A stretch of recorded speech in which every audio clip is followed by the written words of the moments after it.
I just printed out about 100 pages of our reading workbook. The total file is over 800 pages. There's so much in there.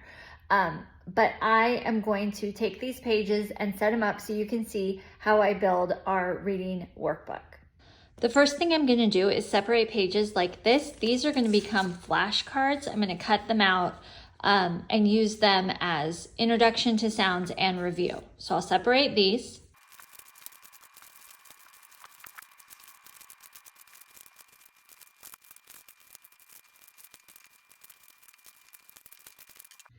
Now that I have these pages separated, it's time to cut them out. Now that the letter cards are done, I'm going to put them into baggies by which letter they are. Then as I work with students, I'll give them each one copy of the letter cards that they have mastered so that they can keep practicing with them independently.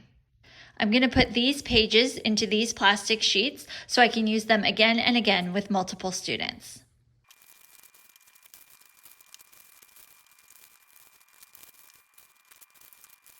So now all my pages are in here and I can get to what I need for each student super easily.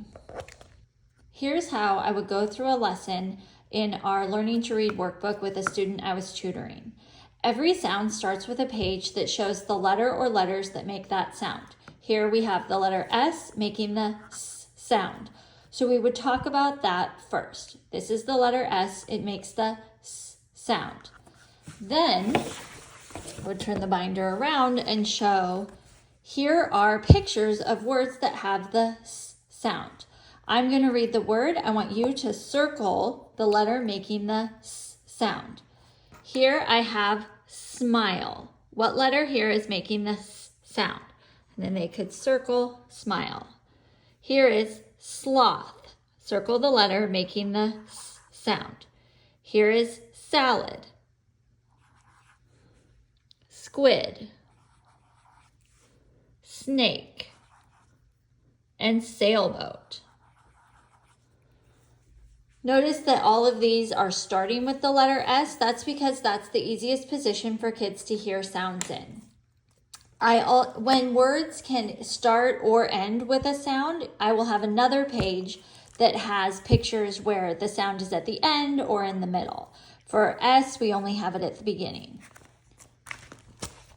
Our next page here, let me turn the binder around, has letters that we just introduced and then also review letters. But because S is the first letter and sound we introduced, there are no review letters, so it's all the letter S. So we point to the letter and students say the sound. S, s, s, s, s, s, s, s, s, s, and so on.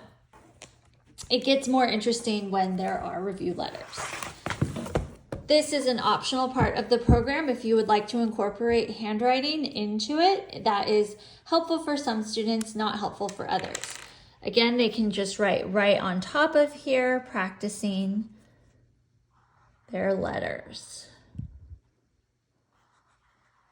And you will want to make sure to go over the proper formation of letters with your students to make sure they are writing efficiently, which will help them as they go on.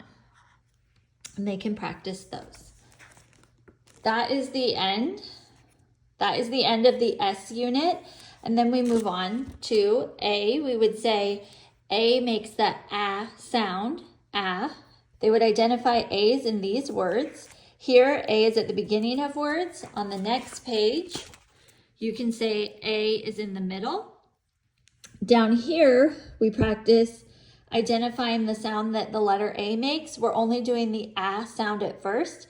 And then we have some S's mixed in for that review. And then students can practice writing A if you want, and then you move on to T. The key with this workbook is that we move as quickly as we can, as slowly as we need to. We also start reading words as quickly as possible. You can see here's the T unit. We have review sounds here. Once we get to P, we are able to start reading words. So we're 4 lessons in and students are already reading words. we want students reading words as quickly as possible. So here they have all of the sounds they need to decode these words. If your student is not ready for this amount of practice, I would write them individually on a whiteboard and have them practice decoding from there in smaller chunks, and then you can come back to this when they're ready. All right, that is our Learning to Read workbook. Thanks for checking it out.